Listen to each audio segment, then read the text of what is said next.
ಮನೆಯ ಅಭಿವೃದ್ಧಿ ಸಮೃದ್ಧಿಗಾಗಿ ಗೃಹಿಣಿಯರಿಗೆ 21 ಕಿವಿಮಾತುಗಳು. 1. ಸುಮಂಗಲಿಯರು ಕೊಳಕಾದ ಬಟ್ಟೆ ಹರಿದ ಬಟ್ಟೆಗಳನ್ನು ಧರಿಸಬಾರದು. ಮನೆಯಲ್ಲಿಯೇ ಇದ್ದರೂ ಸಹ ಸ್ವಚ್ಛವಾಗಿರುವ ಚೆನ್ನಾಗಿ ಕಾಣಿಸುವ ಬಟ್ಟೆಗಳನ್ನೇ ಧರಿಸಬೇಕು. 2. ಸುಮಂಗಲಿಯರು ಎಂದಿಗೂ ಕೂದಲನ್ನು ಕೆದರಿಕೊಂಡು ಇರಬಾರದು. ನೀಟಾಗಿ ಬಾಚಿ ಜಡೆ ಕಟ್ಟಬೇಕು. ಮನೆಯಲ್ಲಿ ಧೂಳು ಕಸ ಜೇಡರ ಬೆಲೆ ಕಟ್ಟುವುದು ದರಿದ್ರದ ಸಂಕೇತ. ವಾರಕ್ಕೊಮ್ಮೆ ಅಂದರೆ ಮಂಗಳವಾರ ಶುಕ್ರವಾರ ಬಿಟ್ಟು ಉಳಿದ ದಿನಗಳಲ್ಲಿ ಮನೆಯ ಧೂಳು ಕಸಗಳನ್ನು ತೆಗೆದು ಸ್ವಚ್ಛ ಮಾಡಬೇಕು. 3. ಸುಮಂಗಲಿಯರು ಸೂರ್ಯೋದಯಕ್ಕೆ ಮುಂಚೆ ಮನೆ ಬಾಗಿಲಿಗೆ ನೀರು ಹಾಕಿ ಒಂದು ಚಿಕ್ಕ ರಂಗೋಲಿಯನ್ನಾದರೂ ಇಡಲೇಬೇಕು. ಸ್ನಾನ ಮಾಡಿ ಹೊಸ್ತಿಲ ಪೂಜೆ ಮಾಡಿ ನಂತರ ಅಡುಗೆ ಮಾಡಬೇಕು. ಮನೆಯ ಸುಮಂಗಲಿಯರು ಈ ನಿಯಮವನ್ನು ಪಾಲಿಸಿದರೆ ತಾಯಿ ಮಹಾಲಕ್ಷ್ಮಿಯು ಸಹ ಸಂತುಷ್ಟಗೊಂಡು ಆ ಮನೆಯಲ್ಲಿ ನೆಲೆಸುತ್ತಾಳೆ. ಗರ್ಭಿಣಿ ಸ್ತ್ರೀಯರು ತೆಂಗಿನಕಾಯಿ ಮತ್ತು ಕುಂಬಳಕಾಯಿ ಒಡೆಯಕೂಡದು ಮತ್ತು ಒಡೆಯುವ ಜಾಗದಲ್ಲಿಯೂ ಸಹ ಇರಕೂಡದು. 4. ಗರ್ಭಿಣಿ ಸ್ತ್ರೀಯರು ನಿಂಬೆಹಣ್ಣನ್ನು ಕೊಯ್ದು ದೀಪ ಹಚ್ಚಬಾರದು.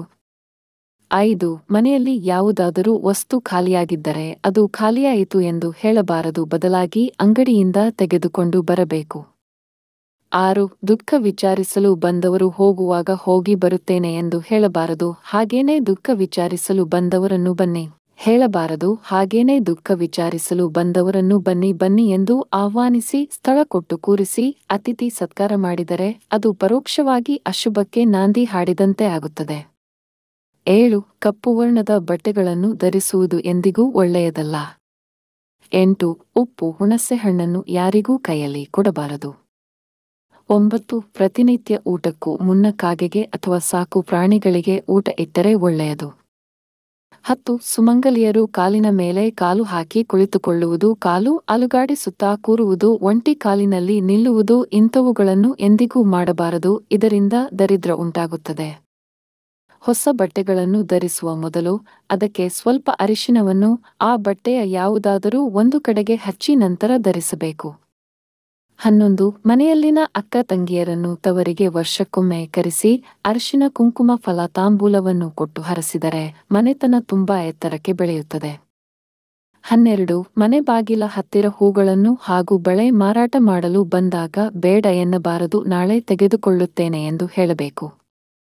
13. ಸುಮಂಗಲಿಯರು ಬೈತಲೆಯಲ್ಲಿ ಯಾವಾಗಲೂ ಕುಂಕುಮವನ್ನು ಹಾಕಿಕೊಂಡು ಇರಬೇಕು. ಹಣೆಯನ್ನು ಬೈತಲೆಯನ್ನು ಎಂದಿಗೂ ಕುಂಕುಮವಿಲ್ಲದೆ ಖಾಲಿ ಬಿಡಬಾರದು. 14. ಕೆಲವು ಮಹಿಳೆಯರಿಗೆ ತಲೆಯನ್ನು 2 ಕೈಗಳಿಂದ ಕೆರೆಯುವ ಅಭ್ಯಾಸವಿರುತ್ತದೆ, ಆದರೆ ಈ ರೀತಿ ಮಾಡುವುದು ಸಹ ಒಳ್ಳೆಯದಲ್ಲ. 15. ಸುಮಂಗಲಿಯರು ಕೈಗಳನ್ನು ಖಾಲಿ ಬಿಡಬಾರದು. ಕೈಗಳಿಗೆ ಗಾಜಿನ ಬಳೆ ಹಾಕಿದರೆ ತುಂಬಾ ಒಳ್ಳೆಯದು. ಒಂದು ವೇಳೆ ಅದು ಸಾಧ್ಯವಾಗದೇ ಇದ್ದರೆ ಯಾವುದಾದರೂ ಒಂದು ಅರಿಶಿಣ ದಾರ ಕೈಗೆ ಕಟ್ಟಿಕೊಳ್ಳಲೇಬೇಕು.